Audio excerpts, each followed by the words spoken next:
प्रार्थना हमारी है, मैं आपको बोल के बता रहा हूँ।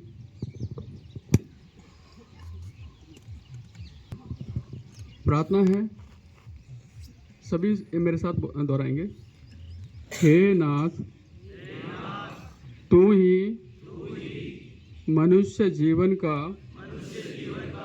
वास्तविक ध्येय है। फिर भी हम अपनी इच्छाओं के गुलाम हैं, जो हमारी उन्नति में बाधक है।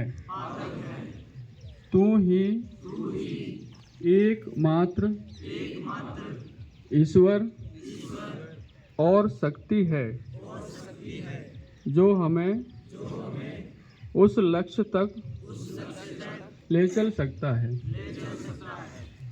प्रार्थना की जो 4 लाइनें हैं,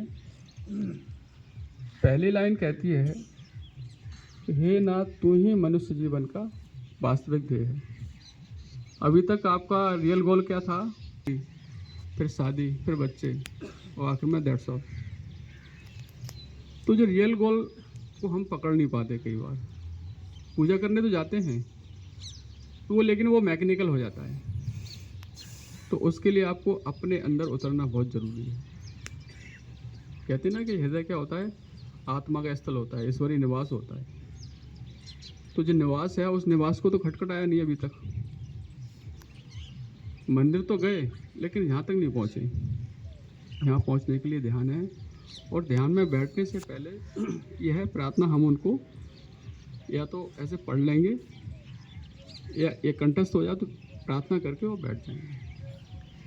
तो रियल गोल क्या है? वही ईश्वरीय जो धारा है, कृपा है, उसमें मिल जाना ही हमारा रियल गोल है।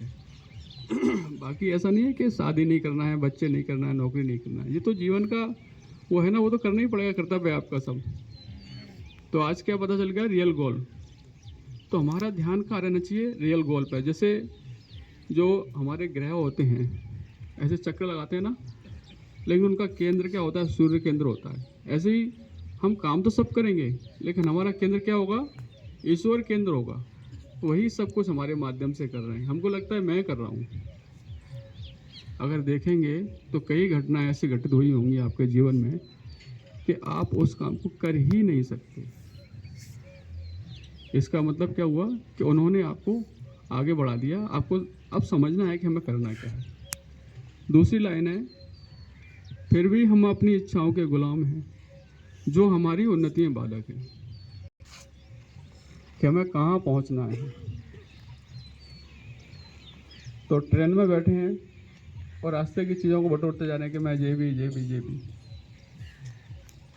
तो वहाँ अटक गए, रास्ते में अटक गए। कहानी और भी है इसकी। तो तीसरी लाइन कहती है कि तू ही एकमात्र ईश्वर एवं शक्ति है, जो हमें उस लक्ष्य तक ले चल सकता है। पहुंचा सकता नहीं, ले चल सकता है। तो हम जब रात को जैसे सुबह हम ध्यान करते हैं ना, प्रार्थना एक बार बोलते हैं, इसी प्रार्थना को रात में सोते समय आखिरी जो काम है वो करेंगे, और इसमें भाव विभोर के डूब जाएंगे कि अब आप ही संभालिए। जैसे द्रौपदी ने लास्ट में किया था ना, पहले नहीं किया। पहले करती तो हो सकता है घटना घटित नहीं होती। तो हम पहले ही आमंत्रित कर लेंगे, इसे आप ही संभालिए। हम बस सब कुछ कर सकते हैं, लेकिन उनको वो करेंगे। तो ये प्रार्थना है। इसके मुख्य 3 हो गए, ध्यान, सफाई और प्रार्थना। और इसके हर जिले में सेंटर हैं, फ्री ऑफ कॉस्ट है।